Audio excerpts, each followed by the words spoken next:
Braces, which are these devices here, they're pretty universal shape. Nothing else looks like it in the tools. These are different than a drill. Braces, when you turn a brace, you're basically turning perpendicular to the axis of what it's cutting.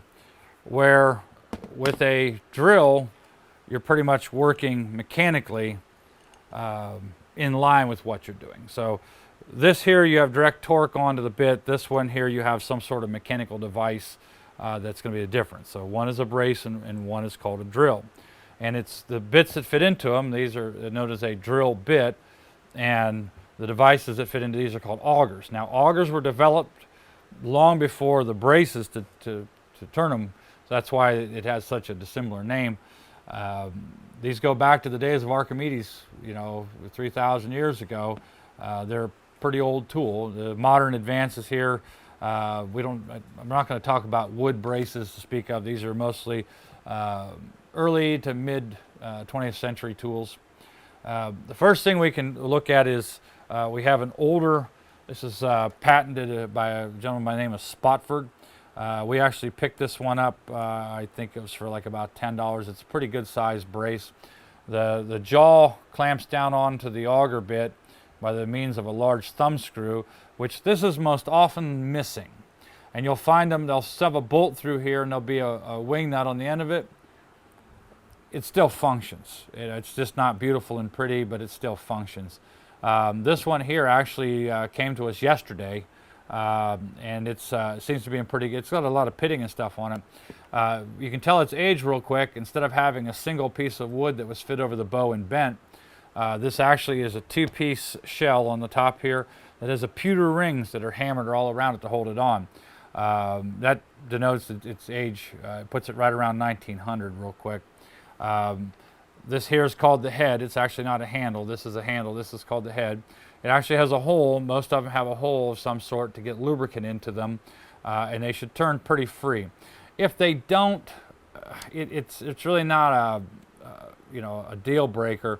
It just means that if you put it against your close of your hand, you have to let it turn in your hand.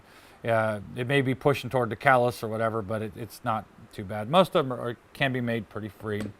Now, the second portion of that's what I call a fixed brace. This is also a fixed brace. Instead of having a ratchet unit down here, it simply has a bow.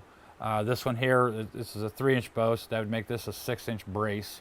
Whatever the length of this bow from the axis here to the center of this handle, whatever that distance is, you'll refer to it as the reflex. So this would be a 3-inch bow, is called a 6-inch brace.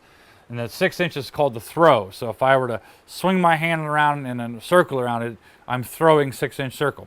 Actually, when you add my big fat knuckles, you're throwing about an 8-inch circle. So keep that in mind.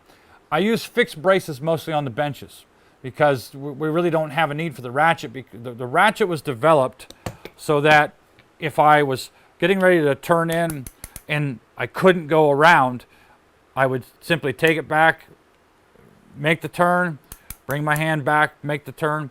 Similar to if we were doing like up between floor joists or in a staircase, or if you do have a big armoire cabinet, you need a hole in the back, then you would need something that has a ratchet on it because it just allows you to shorten your stroke is all the ratchet really does.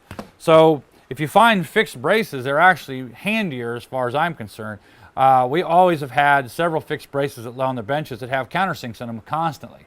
Because all they do is, there's no reason to do a ratchet. You're always spinning it out. And we'll even get to the point where we're doing carcass work where we need to have a screw every 4 inches. We'll just simply go down and do the countersink first and then do the pilot screw. And that way two people can, accurately lay out without having to do a combined tool. So, the fixed have their places on your bench. Now, the ratchet is probably the most common because it was the most versatile. You could use it as a fixed by simply adjusting. This is your drive collar here.